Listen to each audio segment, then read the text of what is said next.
এই 10টা দিন 9 দিন আমরা রোজা রাখবো। গুরুত্বপূর্ণ আমলের মধ্যে একটা আমল হলো রোজা রাখা।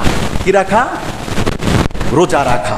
গুরুত্বপূর্ণ আমলের মধ্যে একটা আমল হলো রোজা রাখা।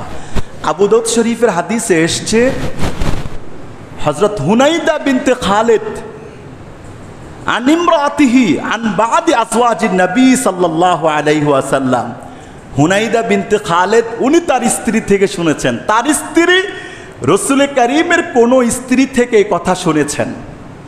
কানা রাসূলুল্লাহ সাল্লাল্লাহু আলাইহি ওয়াসাল্লাম ইয়াসুমু 9 জিলহিজ্জা। রাসূল কারীম সাল্লাল্লাহু আলাইহি ওয়াসাল্লাম জিলহজ মাসের প্রথম 9 দিন রোজা রাখতেন। এটা হাদিসে আছে, হাদিসে রাসূল কারীম সাল্লাল্লাহু আলাইহি ওয়াসাল্লাম জিলহজ মাসের প্রথম 9 দিন কি রাখতেন? রোজা রাখতেন। কানা রাসূলুল্লাহ সাল্লাল্লাহু আলাইহি ওয়াসাল্লাম ইয়াসুমু 9 জিলহিজ্জা ওয়া সিয়ামা আশুরা। 2 নম্বর কাজ, ওয়া সালাসাতা আইয়ামিন মিন কুল্লি শাহরিন। প্রত্যেক মাসের 3 দিন আল্লাহ তাআলা রাসূল কি রাখতেন? রোজা রাখতেন। প্রত্যেক সপ্তাহের 2 দিন রোজা রাখতেন। আউয়ালাল ইসনাইন মিন শাহরিন ওয়াল খামিস, সোমবার দিন, বৃহস্পতিবার দিন। প্রত্যেক আরবি মাসের 13, 14, 15 আশুরার রোজা। আর সর্বপ্রথম বলা হয়েছে জিলহজ মাসের প্রথম 9 দিনের রোজা আল্লাহ রসুল কি করতেন? রাখতেন। সুবহানাল্লাহ বলেন না? আল্লাহর রসুল যদি জিলহজ মাসের প্রথম 9টা দিন রোজা রাখতে পারেন, আমরা রাখবো না কেন? কি উম্মত হইলাম? আমি রোজা রাখলে কি রসুলের লাভ? আমি রোজা রাখলে আমার লাভ? পার্থক্য কি? আমি আমার রসুলকে রোজা রাখতে শুনেছি, এজন্য আমি রাখি। হযরত হাফসা রাদিয়াল্লাহু তাআলা আনহা বলেছেন, নাসাই শরীফের হাদিস, আরবাউন লাম ইয়াকুনিন নবী সাল্লাল্লাহু আলাইহি ওয়াসাল্লাম ইয়াদাউহুন্না। 4টা কাজ আল্লাহর রসুলকে আমি কখনো ছাড়তে দেখি নাই, ইহতিমামের সাথে তিনি আদায় করেছেন। তার মধ্যে একটা হলো সিয়ামা আশুরা, আশুরার রোজা, ওয়াল আশরা, জিলহজ মাসের প্রথম 9 দিনের রোজা, ওয়া সালাসাতা আইয়ামিন মিন কুল্লি শাহরিন, প্রত্যেক মাসের 3টা রোজা, 13, 14, 15, ওয়া রাকাতাই ক্বাবলাল গাদাত, ফজরের নামাজের 2 রাকাত সুন্নত। এই 4 আমলকে আমি রসুলকে কখনো ছাড়তে দেখি নাই। সুবহানাল্লাহ বলেন না? তাহলে কি রাখতে হবে? রোজা রাখতে হবে ইনশাআল্লাহ বলেন না? বিশেষ করে এই 9 দিনের রোজার মধ্যে আবার একটা স্পেশাল রোজা ঢুকছে। সেই রোজা হলো জিলহজ মাসের 9 তারিখের রোজা। কি মাসের কয় তারিখের রোজা? জিলহজ মাসের 9 তারিখের রোজা।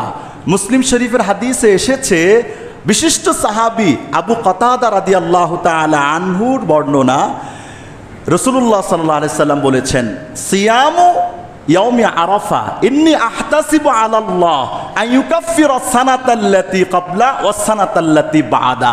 বিশেষ করে জিলহজ মাসের 9 তারিখের রোজা আমি আশা করি আল্লাহ তাআলা এই রোজা রাখার বরকতে ওই বান্দার পূর্বের 1 বছরের গুনাহ সগীরা, পিছনের 1 বছরের গুনাহ, সামনের সগীরা মাফ করে দিবেন। জিলহজ মাসের 9 তারিখের রোজা, ওখানে যে ওকুফ আরাফা হয় ওই রোজা না। কেউ কেউ বিভ্রান্ত হয় যে হাজী সাহেবরা যেই দিন আরাফার ময়দানে উপস্থিত থাকবে সেদিন রোজা। আমাদের জন্য তো সেদিন হয় 8 তারিখ, ওনাদের জন্য সেদিন হয় 9 তারিখ। এখানে ইয়াউমে আরাফা বলতে ওনাদের আরাফার হিসেবে আমাদের রোজা নয়, এটা হলো একটি পারিভাষিকভাবে 9 তারিখের রোজাকে ইয়াউমে আরাফা হিসেবে বিশ্লেষণ করা হয়েছে। কেন?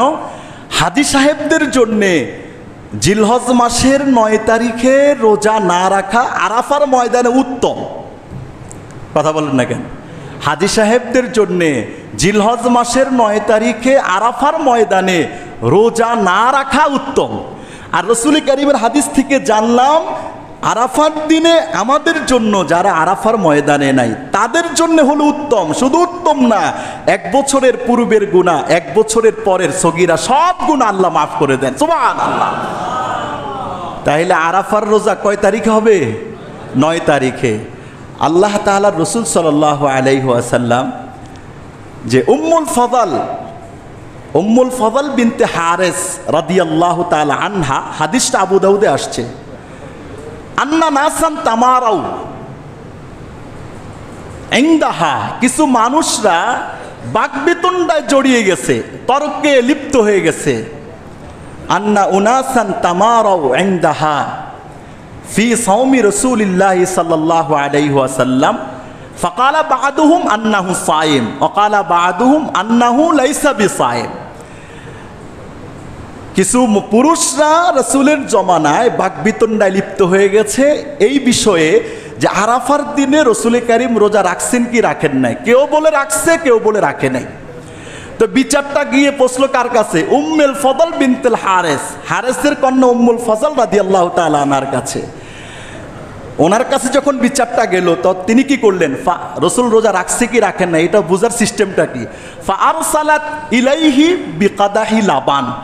উম্মুল ফজল বলছে, ভাই তোমরা ঝগড়াঝাটিতে লিপ্ত হইও না, আমি রসুল কারীমকে একটা পেয়ালা দুধ রসুল কারীমের কাছে পাঠাইয়া দিচ্ছি।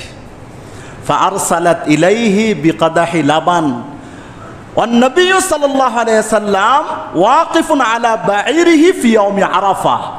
ওই দিন আরাফার দিনে রসুল কারীম তার বাঈর ওটের উপর বসা। যখন সাহাবীর পক্ষ থেকে দুধটা রসুলের কাছে গেলেন, ফাশারিবা, রসুল কারীম আরাফার ময়দানে দিনের বেলায় ওটের উপর বসে দুধ খেয়ে ফেলছেন। সুবহানাল্লাহ বলেন না। এই হাদিস থেকে ফুকাহায়ে কেরাম বলেছেন, হাজী সাহেবদের জন্যে আরাফার দিনে রোজা না রাখা উত্তম, যেহেতু রসুল রাখেন নাই। কিন্তু রোজা যদি কেউ রাখে রাখতে পারে, কিন্তু না রাখলে ভালো। তাহলে আমরা যে রোজা রাখবো ইনশাআল্লাহ 9 দিনে রাখবো। অন্তত যদি কষ্ট হয় মাঝে মাঝে রাখবো। এটাও যদি কষ্ট হয় অন্তত 9 তারিখের রোজা যেন আমরা কেউ না ছাড়ি ইনশাআল্লাহ। এই ফজিলতটা পাওয়ার জন্যে রাজি আছি তো ইনশাআল্লাহ। আল্লাহ আমাদেরকে তৌফিক দান করুক, আমিন বলেন না।